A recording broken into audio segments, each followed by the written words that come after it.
Every town has at least one creepy story.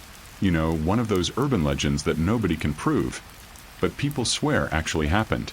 Where I grew up, that story was about a Halloween store that only appears in October. A place everyone called the Mask Room. It was small, hidden behind an alley. Most people walked past it without even noticing. But if you did see it, if you walked inside, you could buy a mask that was too real. A mask that felt like skin. A mask that attached to you. Most kids in town joked about it. Until one Halloween night, when I learned the truth myself. It was October 28th, 2 days before Halloween. My best friend Jamie and I were still trying to pick our costumes. We'd already visited the big Halloween superstore, you know, the bright, corporate one. But everything looked cheap and boring. As we walked home, Jamie stopped and squinted down a dark side street. "Dude, what store is that?" There was a flickering orange neon sign that simply said, "Masks." The windows were fogged up, and inside silhouettes of faces stared back. I should have kept walking, but Jamie grinned and said, "Come on, let's just look." When we opened the door, a bell jingled, but not a cute store bell. It sounded like rusted metal scraping. The shop was small. No decorations. Just shelves, filled with masks. Not the silly rubber kind. These looked realistic. Too realistic. A man stood behind the counter, motionless. Tall. Skinny. Wearing a black suit. His face was covered by a plain, emotionless white mask. No eye holes. No mouth opening. Nothing. I whispered to Jamie, "Can he even see?" Then he spoke, and I swear his voice came from all around us. "Choose a mask that calls to you." Jamie laughed, thinking it was an act, but I felt cold. Suddenly, one mask caught my eye. It was a distressed pumpkin face, sharp teeth, glowing orange color. The expression looked like it was in pain. Jamie picked up a dark jester mask. He put it against his face and said, "How do I look?" The mask twitched in his hands, like the mouth moved. We both jumped back. The masked shopkeeper didn't react. He just said, "Once worn, they cannot be returned." I tried to ask how much the mask cost, but he lifted a finger to his covered face and whispered, "The price is your face."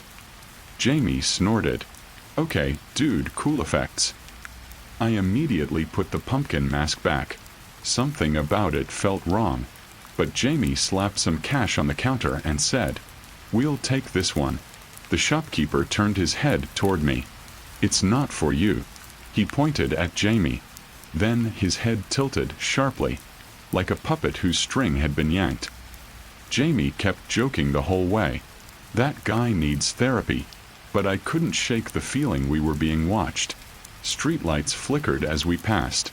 I kept turning around, and every time, I swore I saw a tall black silhouette at the end of the sidewalk.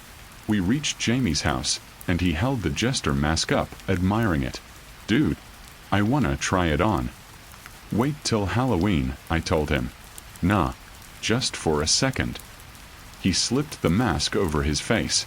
Then, he froze. At first, I thought he was just messing with me, but then his hands started shaking. He clawed at the edges of the mask. "Dude, take it off," I yelled. He stumbled into the bathroom. I heard him screaming. I burst in, and saw him desperately scratching at his cheeks, but the mask was melting into his skin. The eyes of the mask, once empty, were now moving. The mouth curled into a sharp grin. I grabbed the mask, trying to pull it off, but he shoved me away with strength he never had. He stared at me with those glowing, painted eyes and said, "I can't take it off." But the voice wasn't his. Jamie fell to the floor, convulsing. I called 911, but the line went dead with static. His breathing turned into a distorted laugh. Suddenly, he stood up, too fast, head tilting just like the shopkeeper's. He rushed at me. I ran. I sprinted home, locked myself in my room. and sat there shaking all night. I didn't sleep. Every sound outside made my heart jump. Kids shouting, knocking, footsteps. But one sound was unmistakable. The metal scrape, the same one from the shop bell. It was right outside my door. Something slid under the crack. A note.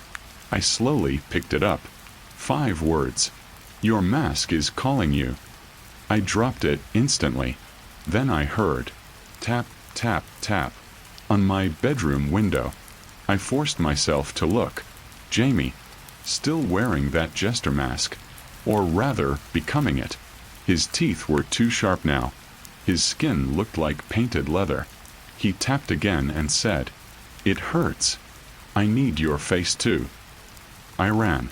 I didn't even grab my phone. I headed straight to that alley, where the shop had been. But the alley was empty. No neon sign. No windows. No door. Nothing. Like it never existed. Looking for a costume. A voice whispered behind me. I turned. It was the masked shopkeeper. "Help him," I yelled. He shook his head. He chose the mask.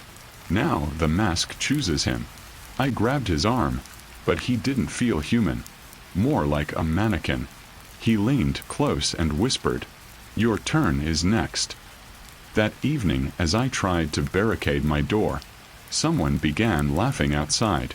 That distorted laugh. The masks Jamie had pinned to his walls as decorations were now on the floor, all facing upward, all breathing. Then my bedroom light flickered and went out completely. When it came back on, Jamie was standing in the middle of the room. His head twitched. His grin stretched unnaturally wide. He whispered, "Smile," and his fingers, long, sharp, reached toward my face.